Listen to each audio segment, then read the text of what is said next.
You've seen the Coldplay concert kiss cam scandal. Astronomer, CEO Andy Bryant caught in a very awkward moment with his chief people officer, Kristin Cabot. It's a viral video, millions of views, but what no one is talking about is the $1 million real estate fallout that's coming their way. This may be a thing of the past for most of us, but it's just actually starting for this family. Although I'm hoping that he sees the mistake he made, his wife forgives him, and they can live happily ever after. But with this being so viral, and from looking at her Facebook page, she actually removed her last name on her name. So it looks like this may be getting a little uglier than we wish it would. Here's how divorce works in Ontario. When one spouse is caught cheating, especially when the matrimonial home is involved. What is the matrimonial home? It's your primary residence. It's a home that you grew up and you raised your family in. That matrimonial home, whether you like it or not, is split between the husband and the wife. Both partners split in half, 50-50, right? Sometimes there's a buyout, but the buyout is half of the cost of the home at market value, and not everyone has that readily available.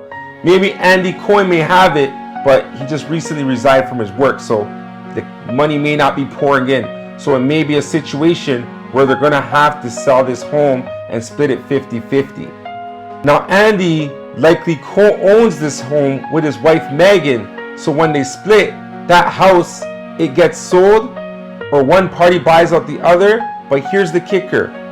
In Ontario, we use something called the equalization payment. We calculate each person's net worth at marriage versus now. The difference is split 50-50. So if Andy walks away with less after the split because of legal fees, settlements, maybe even financial impact from losing his job, he could lose half of the equity in that house, even if he paid most of it. And any other properties that are jointly owned, the same deal. They're going to be sold or equalized. And if he tries to hide assets, that can backfire hard in court because we know a lawyer is getting involved. Now let's talk about Kristin Cabot.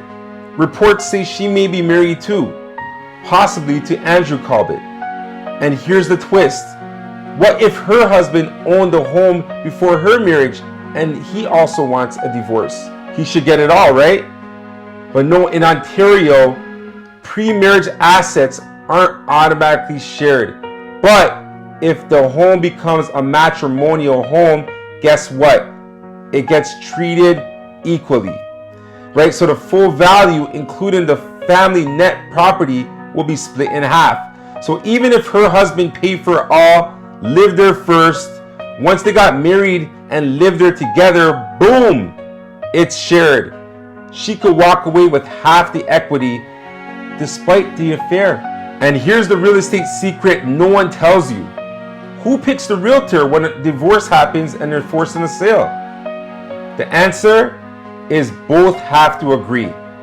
So if they have a mutual relationship with the realtor and they agree to use a realtor, they can use that realtor. At times when things are hot and heavy and everyone's upset with each other, that's where a neutral, experienced realtor may come in. Someone who understands separation sales, pricing strategy, and how to protect both parties and their interest. Unfortunately, we don't want this to happen, but if this is the case, this is what happens in a divorce sale.